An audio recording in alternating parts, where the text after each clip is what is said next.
Welcome to another edition of Bleav in Giants. Bob Papa with two-time Super Bowl champion Carl Banks. We're back and better than ever. All eyes on the gridiron. Teams are back for another football season. And as always, BetOnline is your number one spot for all pro and college football action this season. New site, BetOnline. Call to action. Use the promo code Bleav. And you could get up to 50% welcome bonus on your first deposit. Don't forget, BLEAV is the promo code. All right, Carl. Dire straits here with Big Blue. I mean, It's one thing to lose. It's another thing to get run out of your building. And unfortunately for the Giants, if you go back to 2017 now, 9-26 at home. And too many times people are leaving the building midway through the third quarter after some great halftime ceremony that honors the past. Our boss, Don Sperling, is like, we're always losing at halftime before a ceremony. Yeah, it's unfortunate. And they really do have to play better football and learn how to win, learn how not to lose. You know, they all sound cliches, but I can tell you this, Bob, winning is not easy, clearly, because more teams would be doing it in this league. But in order to win and in order to really change your fortunes, and I don't, this is my personal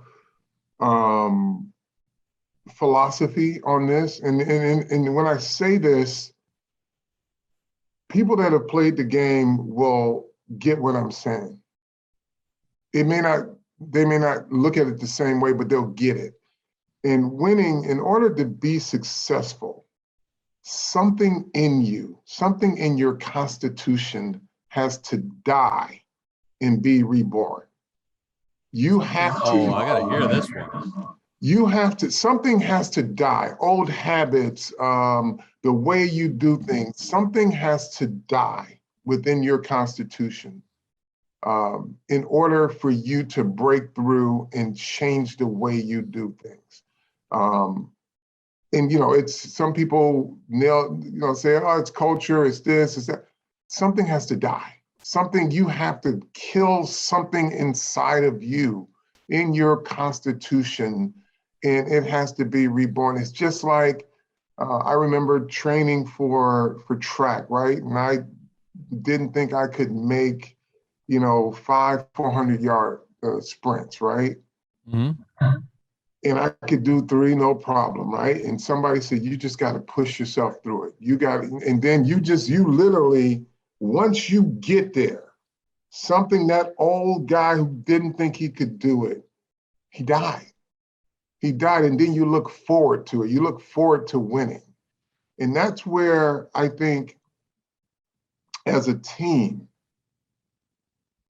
where they are, something has to die in their constitution and just be rebirthed. They've got to push through whatever the circumstances are. They've got to push through it. So you coming into a game without Kadarius Toney, without, a lot of players, your best running back, without your best offensive lineman.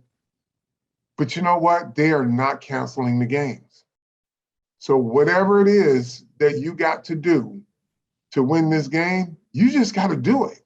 And it's going to freaking take a lot. Something's going to die in order for you to win this game. I'm not talking about you're physically, somebody dying physically, but you've got to figure out a way. You can't get to a point in the game where it is what they call do or die. And you said, just screw it. They'll win this one. You got to be willing to sacrifice something constitutionally, in your personal constitution, in order to win. You got to get back on a winning side, because losing, I don't want to say losing is easy, but winning is harder for a team in this situation. and they've got to figure it out no matter what it takes, because you're walking into games knowing that you don't have your best players. And even with your best players, you're not the best teams most of the time. So now you just got to figure it out. You got to figure it out no matter what it takes. And when I say that, this is not one of those rah-rahs, Bob, where, you go out there and you got full of energy. No, you make it hard for teams to beat you. You execute, you don't make mistakes. And if we're being honest about the Rams game, they were punching above their weight class, but they made it too easy for the Rams. Like the first couple series of the game, you can see, well, they play like this, the Rams they're gonna have to earn this victory, and they could make a mistake and the Giants can win the game. Well, the same holds true for the rest of the year. Now, the Giants have got to play not to lose, and they have to make it difficult for a team to beat them, and they'll get victories. But the way they're playing right now, it's just too easy. It's too easy. And we can get on to, why I think it's too easy in some areas. But I want to really address something that's been in my timeline, man, since Sunday, right? And Leonard Williams was asked a question in his presser, and I'm looking at it on the monitor, and he gave a human and an athletic performer honest answer. He was asked, and I don't know who asked the question, but Dan Dugan followed it up with an opinion piece. He's asked a question about the fans booing. And I just want to read you within the first sentence of what he said is, I understand that they, the fan, have a right to be upset because they're coming to see us put good football on the field. We have not been winning to date. I'm going to read this again. They asked him about how he feels about the fans booing. I understand that they have a right to be upset. They're coming to see us put good football on the field. We haven't been winning up to date. Now, if there's a but after that, it's not to make an excuse. It's the human element of, but I don't like it. Of course, he doesn't like being booed. No one likes being booed. Ask any athlete. How about this one? I got a guy who I was interacting with on social media. He said, I don't have time for Leonard Williams, makes too much money, blah, blah, blah, blah. I'm an ER nurse. I have to go to work and get screamed at, yelled at, and spit on. I said, so you relate, but you still got a job to do. And you still understand that despite the circumstances, you got a job to do, but it's like he doesn't like being yelled at, screamed at, and spit on. He doesn't. He doesn't go to work for that, but he understands it. He shows up to work every day to do a job. So when Dan Dugan, and let me say something else too. All of the humans that cover the Giants, AKA beat writers or reporters, I have a healthy respect for. And I'm not even mad at Dan Dugan, and I don't necessarily have an issue with what he wrote in his article, but more call him bullshit on how he buried the lead, right? And to his credit, he put everything Leonard Williams said in his article. But in an opinion piece, the writer of that opinion piece has no obligation to frame a story that's favorable, that doesn't fit his narrative, or to frame a story that's fair. So when I say he buried the lead, he buried the part where he says the early early in his article and early in Leonard Williams's his answer to that, his honest answer, his human answer to that question. He says, I understand that they have a right to be upset. They're coming to see us put good football on the field. We haven't been winning to date. So he buries the lead and then calls the kid tone deaf. How is he tone deaf, Dan? He freaking told you exactly how he understands why the fans are booing. He doesn't like it. You don't like being booed. But Leonard understands why they're doing it. He didn't criticize anybody and say, oh, you guys suck for booing us. He says, I wouldn't go to a man's job or a salesman's job and boo him for the job he's doing. That's his personal. This is Leonard Williams. I'm not interpreting. I am saying exactly what he said. I would not go to a salesman's job and boo him if he does a bad job. That's Leonard's constitution, right? That's how Leonard sees things. This is not a kid who's soft because he said he doesn't like being booed. Here's the other thing. The one trait that we as humans all have inherently alike is the desire to be liked. That's the one trait we inherently all have. We all have it. And as humans, we understand that there are things that we do that are dissatisfactory, that people are not going to like. And even when you do well, we know people are not going to like some of the things you do. But in this case, with Leonard Williams, you want to call him tone deaf when I think he completely gets it. I think you may be tone deaf to the human condition, or you want to be, because the kid never blasted the fans. He said he didn't like being booed. Nobody does. No one likes being booed. And then the fans that have filled my timeline have been seduced into selective listening disorder, or selective reading disorder, or selective memory disorder, because you only saw the part where he's tone deaf.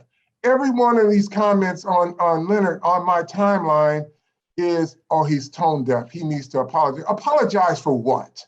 What does he have to apologize for? Apologize for what? He didn't insult you. He said he understood why you're pissed off and that they suck right now.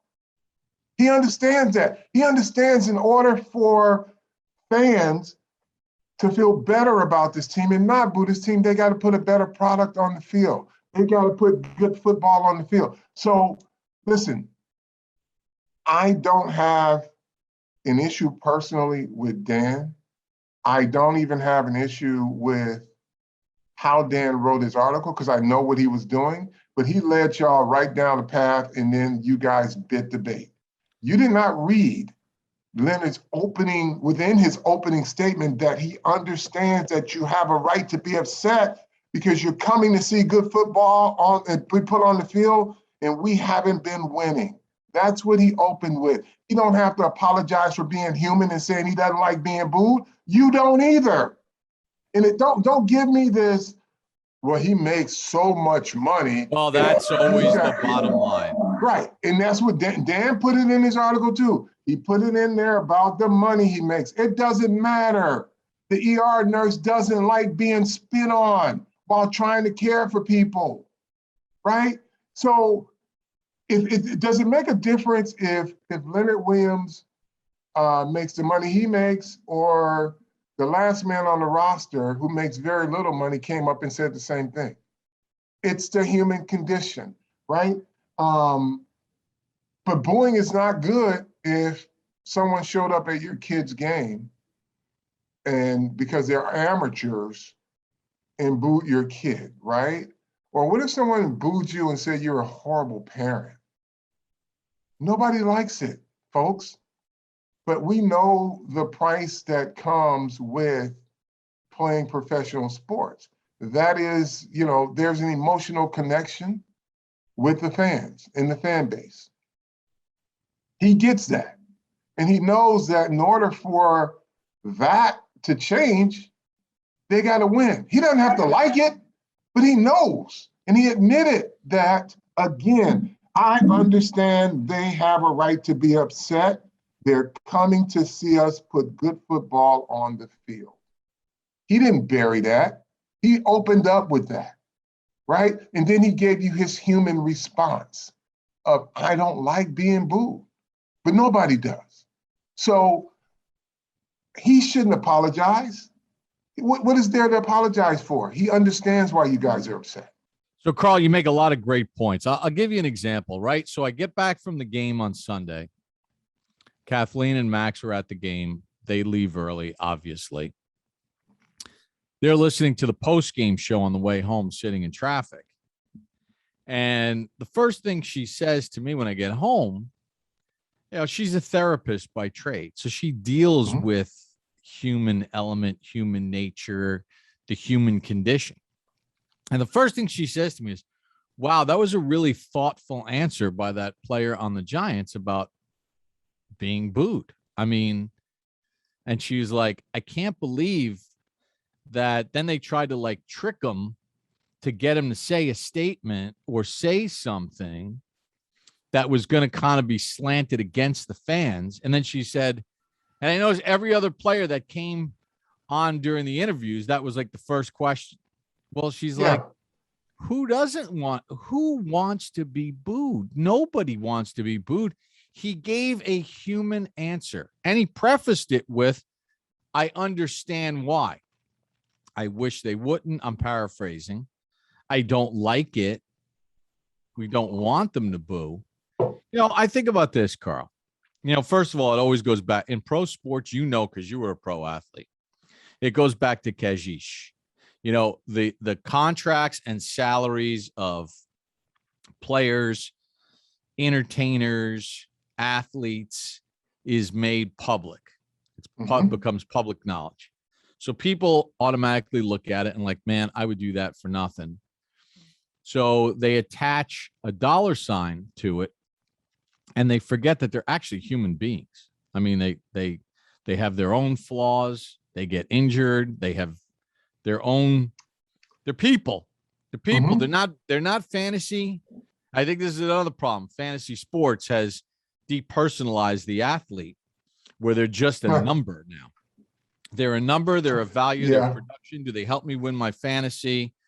I can trade them at will. I can waive them at will. I can pick them up at will. And it's like, if you talk to any coach, any GM, and you and I have been in facilities forever, we see the general manager, Dave Gettleman, or it was Jerry Reese before that, or Ernie Accorsi before that, and people from the front office. Remember, sitting down, having lunch with guys, talking to guys, chatting with guys by the coffee machine, or someone's getting a Gatorade, or someone's getting a sandwich. Hey, how you doing, kid?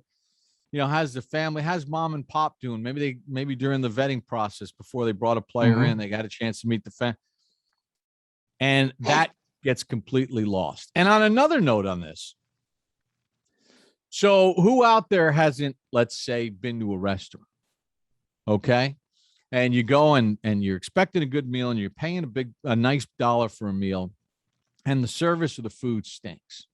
So you call the waiter over on numerous occasions, and maybe you have to ask to speak to the manager, and maybe you're sending this dish back that it's cold, this wasn't good, that wasn't good. And now you start to get agitated. Well, you're booing basically the people that are working in the restaurant. And then if you choose to leave a small tip as your way of voicing your displeasure, that's another version of booing. I mean, it happens, and you don't think that server or that chef or that they feel bad about it. It costs them money. It's a different thing as far as the money part. But people voice their displeasure. But you could do it respectfully. And they're allowed to feel bad about it. Right. I mean, that's the thing about it. They don't like it. I don't know many chefs, and we know a lot, that pride themselves on serving bad food. Okay. Or anyone in the service industry pride themselves on giving bad service. So, when people are dissatisfied, they don't like it, but they understand, and they try to do a better job at it. So again, don't have this selective listening disorder or this selective memory disorder, because the best thing that could happen to you as a human being, a non-athlete, when you sit in a restaurant, to Bob's example, and you didn't like something, and that manager comes out and says to you, I understand. Can you tell me what happened? Would you like us to give you a new meal? Or I'll take something off your bill. But just the fact that they addressed your concerns and said, we understand. When you call a manager and the manager says, screw it, it's yours, then you got a problem. And then they got a problem. But just like a good manager who doesn't want to be known for serving crappy food will acknowledge, hey, okay, I apologize, we apologize. We try not to let this happen again. But, it's not like tough luck. Get over it, So listen, fans, don't be led down this road where you don't see these young men as humans. Again, Dan Dugan and all the other writers, like I said, I have a healthy respect for. They have no obligation to frame a story that favors a player in a bad year. Let's just be honest about that. If they want to do that, they go cover community service. But what they're looking for are opportunities for you, the fan, to give an opinion slanted towards the things that they want you to be slanted towards, like what Leonard Williams makes, how tone deaf he is. And, when you write an opinion column, that's what you write. You write your opinion, and you hope people, or you try to get as many people to view it that way as possible. It's your right to see Dan Dugan's article as you see it, but it's also your obligation to see everything that's in that article and not gloss over the most important part that should matter to you, the fan. Because if you're pissed off and you think he should apologize, then you should see the part where he said he understands why you're mad, because they are playing bad football. Yeah, and I mean, and I don't think either one of us is saying, hey, look, if you go to the game and you fork out, you've spent a boatload of money on PSLs, parking, tickets, your jerseys, all the food. It ain't cheap going to a sporting event. In this case, going to a Giants game. Look, and if you're displeased with the product and they're losing 28-3, and you want to boo, I mean, you could boo, but it doesn't mean that the players have to like it. It doesn't have to mean that they want to bring it on. I think as long as you're respectful, and you want to voice your displeasure or whatever, yeah, you could voice it. Are we on the same page with that? I'm on the same page with you on it. I never have criticized anybody for booing. I mean, as a matter of fact, on the rare occasions where we were booed in Giant Stadium, Harry Carson took it personal, but it was more personal as a challenge to us. Hey, look, they're pissed off at us. And, Harry went through the 70s, right? Yeah. Well, this is this is worse than the 70s now. Yeah, where booing in the stadium was commonplace. And as we were trying to turn things around, he started to tell us these stories. And he didn't like it, but he didn't want us to like it, and he didn't want the fans to be booing. So we had to give them something to cheer about. So that's what I got on that. Again, folks, don't have selective reading, memory, and listening disorder. If you want to criticize a kid, make sure you understand exactly what he said, because there is nothing left to interpret about what he said. He said exactly, as an athlete, how he felt, and as a human, how he felt. As an athlete, he knew why, and he acknowledged that they're playing bad football. As a human, he didn't like it. There's no one likes being booed. This is the inherent trait of all of us. We all want to be liked. We need acceptance in our life. We can say we don't, but we are humans. We don't like living in negativity. So let's spin this now. This team has been, I gave you the record at home. They've been awful at home. Andrew Thomas was placed on injured reserve. We knew CJ Board would be out with the fractured forearm. Shepard was a bright spot.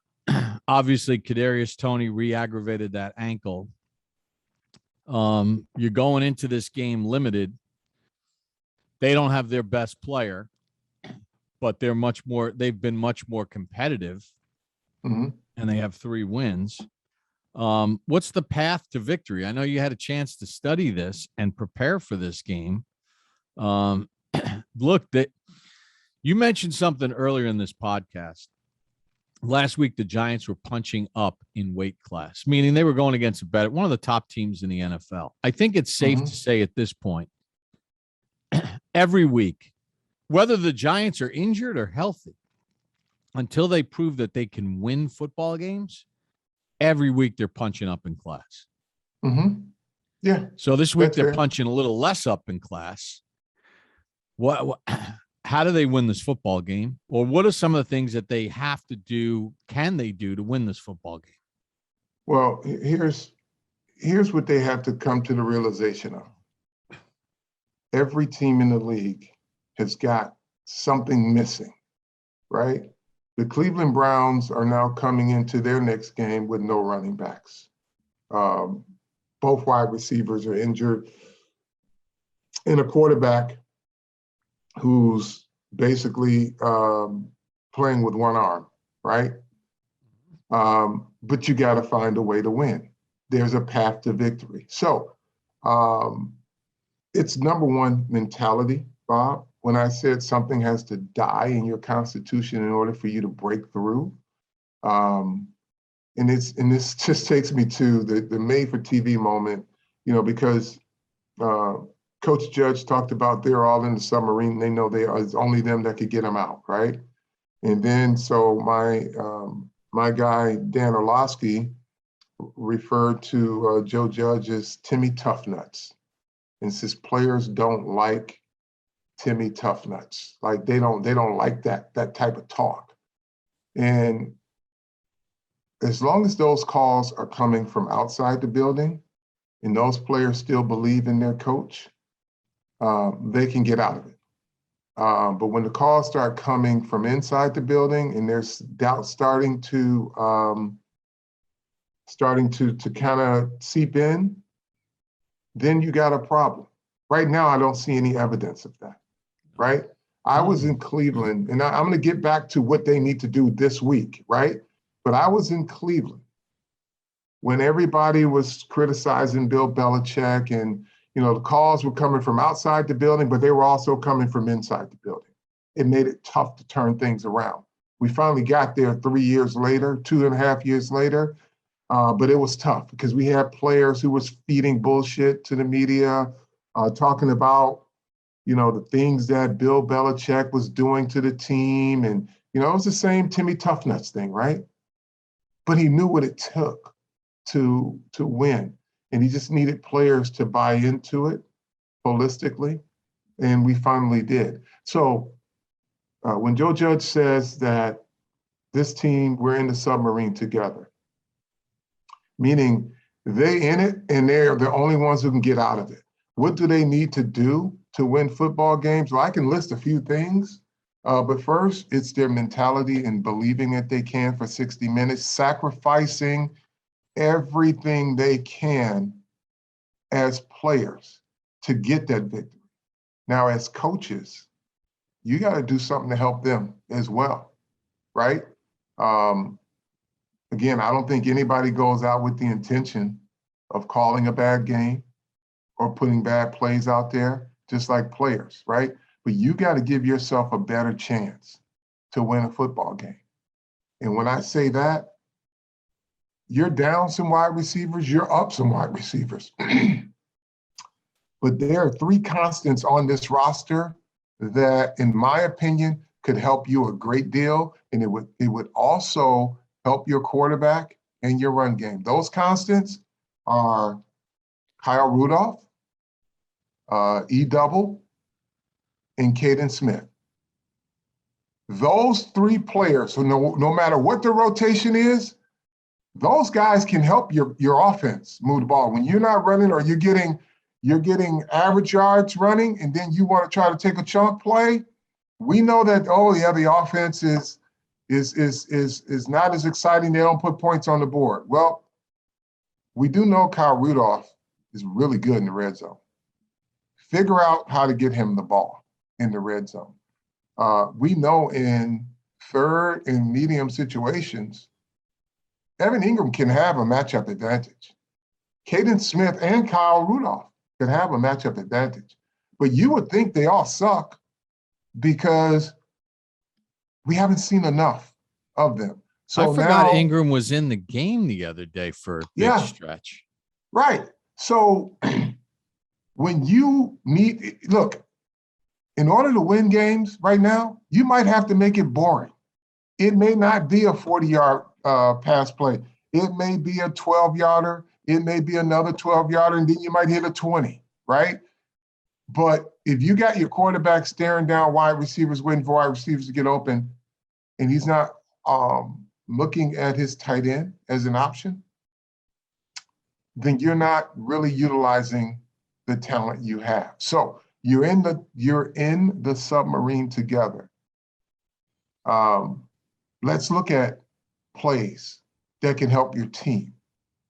It's always good to correct, like they say, clean up. Well, Daniel said that he stared down the receiver and he made a bad decision with the football. Okay, fine. What are the other options available to Daniel? Why aren't you using the tight ends more in your offense? Well, because you thought maybe the fans wanted to see more scoring. Well, right now, you just got to get one more point than your opponent, and you can deal with, well, the Giants ain't scoring enough points, but they're winning football games, right? Because right now, it's not points, it's wins. And you need more points than your opponent to win. So if you got to make it boring as heck in order to win football games, great. Now, on the other side of the football, they've got to settle this defensive backfield down. A lot of different personnel looks, a lot of matchup mismatches. This is the second time this year, second time in 3 games, that we find the linebacker covering the wrong guy. And you got to have a check. Put them in something they can play. And I always say this, and and Coach Graham is a friend of mine. I tell him to his face, get them all in something that they can play. If you see something, or if your safety see a matchup issue that you don't like pre-snap, by formation or by motion, you got to check to something else. Get everybody in something that they can play. Do not take the chance that Jabril Peppers, Tate Crowder, if Jabril Peppers is lined up on Cooper Kupp, even if he's got help, right? There's probably going to be a little bit of panic in the technique because you're playing a wide receiver, right? And he probably lines up in the technique, doesn't play it well. And Cooper Kupp is the more experienced. He's their best wide receiver, right? If you see this matchup, check. Check to zone, check to whatever you got to be in, but do not allow that matchup to happen. Back motions out the backfield just based on experience in the Washington game, right? Back goes out, linebacker follows him. They did that for a reason, to see if they were in man coverage. So they know exactly where they want to go with the ball. Tate Crowder on the back, big play. You see that, check to something else. Play the game on your terms when you have the opportunity. You cannot continue to roll the dice with personnel because it confuses the offense. You give them a lot of different looks, but if your guys can't execute it, then those looks are for naught.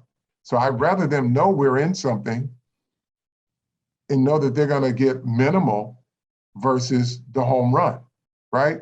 I'll give up base hits because one thing that happens when you make offenses in this league have to go 7, 8, 9 plays, the opportunity for a turnover normally shows up during that drive. Now, you got to make it, but there's always an opportunity. But when you're giving up 30s and 20s and then another 15, you find yourself in the red zone. You haven't made them earn it.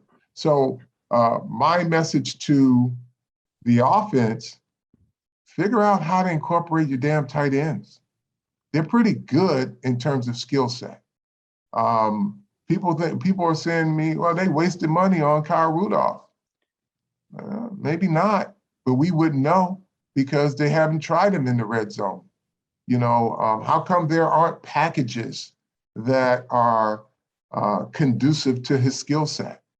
You got to go back, and I'm sure, and I don't know if this is a disconnect, Bob, because I don't have those conversations at that level. But I'm pretty sure when they went out to sign him as a free agent, they kind of looked at the plays and how he could contribute to the Giants. So much is that, you know, at least when we do our stuff, our preseason highlights and free agent pickups, we show what he does. We did a whole video clip on Kyle Rudolph in the red zone, right? Kyle Rudolph's great hand. So I'm sure when they signed him knowing where he could help the team. Now, it's up to those who design plays to get him in advantageous position to help him help the team. That's what you need right now. Yeah, listen, it's inexcusable, Carl. I mean, I'm looking at the red zone stats as an example. The Giants have only had 17 trips into the red zone. They have 7 touchdowns and 6 field goals, and a bunch of times they were stopped on downs. I mean, they're last in the NFL at 41%. Now, Detroit and Jacksonville have had similar trips to the red zone. Jacksonville and Detroit have had 16 apiece. Both those teams have 10 touchdowns. I mean, like they're 14th. Like, you can't tell me that you haven't had over the course of the year. Now, I know Barkley's hurt, and I know the guys have gone down, but these numbers are established over the first 6 weeks. You've had Golladay, you've had Rudolph, you've had Saquon in some of these games. Your red zone offense can't be that bad based on the personnel you have. Why does it feel so difficult? It looks so strained when the Giants are in the red zone, right? Who are your top red? Give me your top 3 red zone teams. Do you have those available? Yeah. The Saints, 13 touchdowns and 14 trips. Niners, 10 touchdowns and 11 trips. Bengals, 10 touchdowns and 12 trips. Seattle, 12 and 16. Ravens, 15 and 21. So your offense is probably better built for the red zone than outside the red. Well, better built for your offensive personnel is better built to have success in the red zone than what you're doing. Because all of those teams you just mentioned, they're tight end centric. Baltimore, Cincinnati's using their tight end a lot more, and they run the football. The 49ers use their tight end. Who was the other one? Cincinnati 49ers. In Seattle. In New Orleans. New Orleans runs the football, right? Yep. So when you have the ability and you have the personnel to do those things, it should be easy for you to incorporate the players, the personnel that are built for your personality. I don't think the Giants' offensive personality is established yet because they haven't quite utilized all of the talent, or I don't want to say weapons, because we don't know how big of a weapon they are other than Kadarius Toney.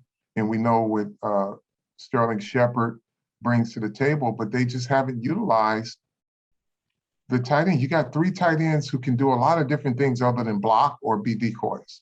You got to employ those. And then the thing that is really kind of shocking is that, and look, I have not had any conversations with Jason Garrett, so I couldn't tell you. I haven't had any conversations with Freddie Kitchens.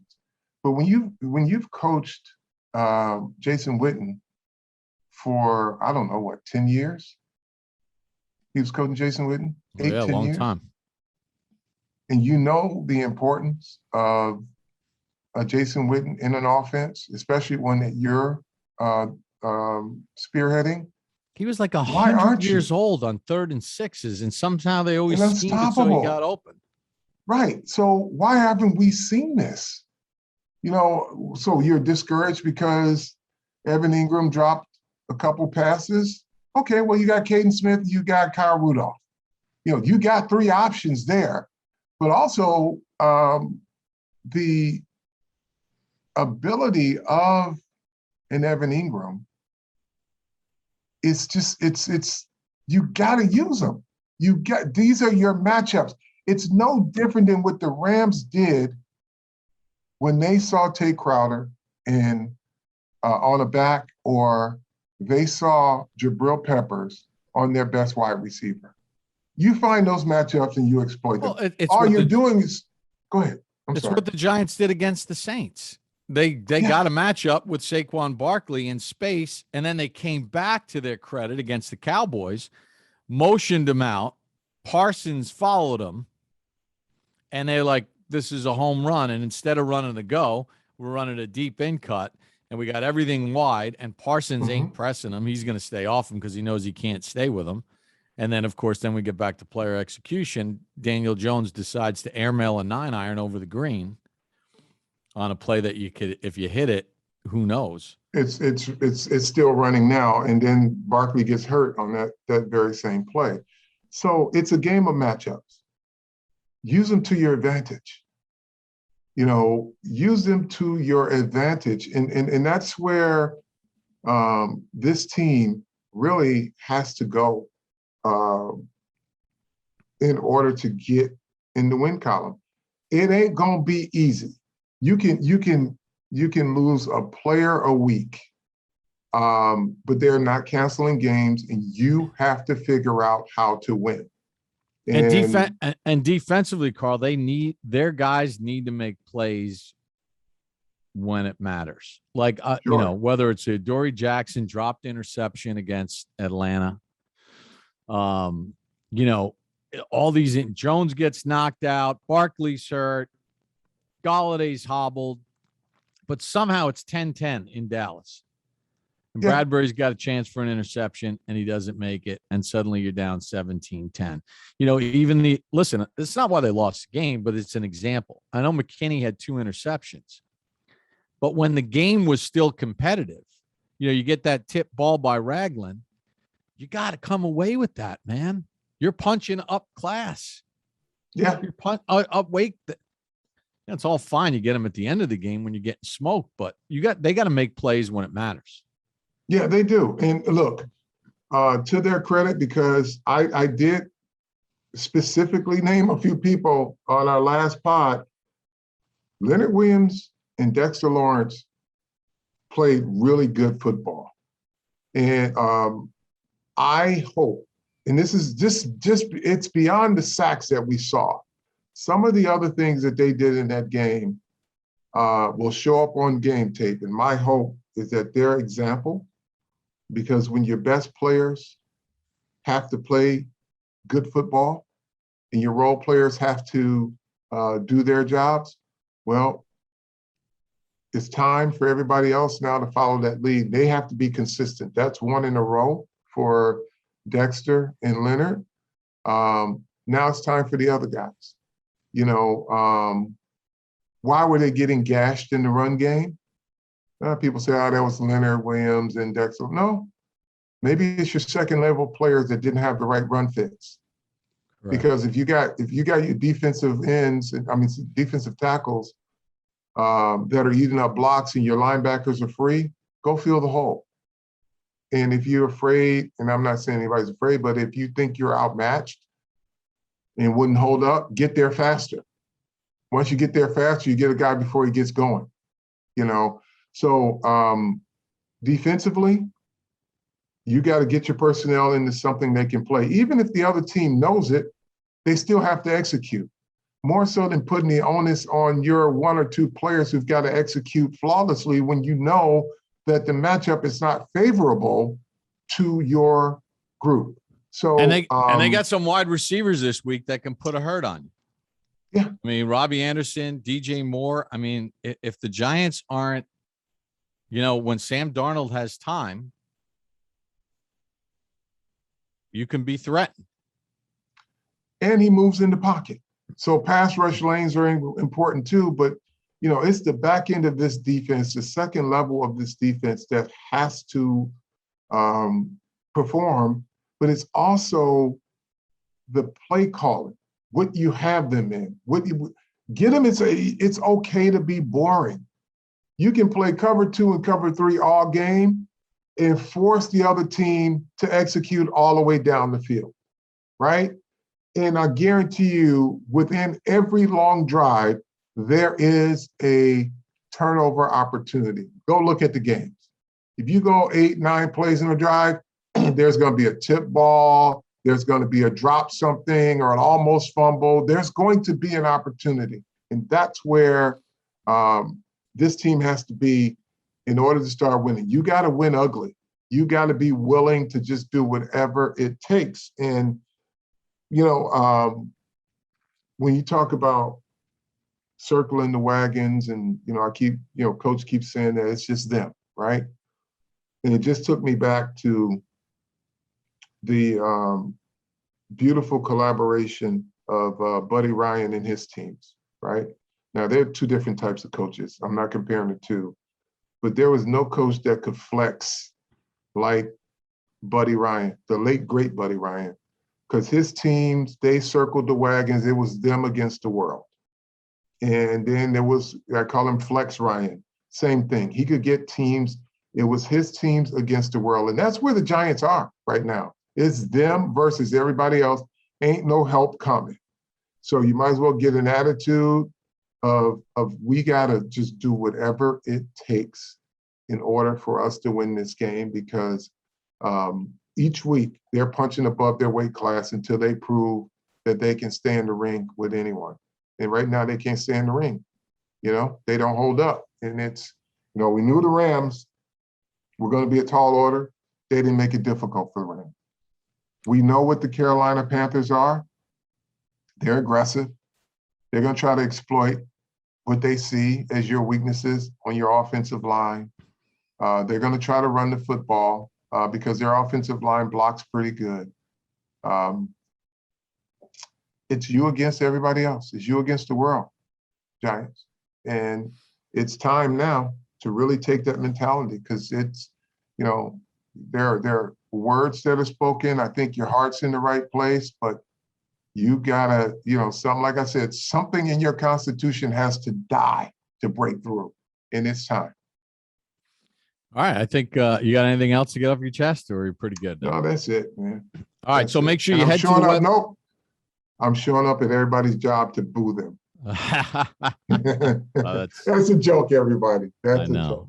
Well, listen, one thing you don't want to boo is go to the website, use the mobile app, sign up today, 50% off the welcome bonus on your first deposit. Don't forget, use our promo code Bleav, B-L-E-A-V. You receive your bonus from football, basketball, boxing, right to your favorite Vegas casino games. Don't wait.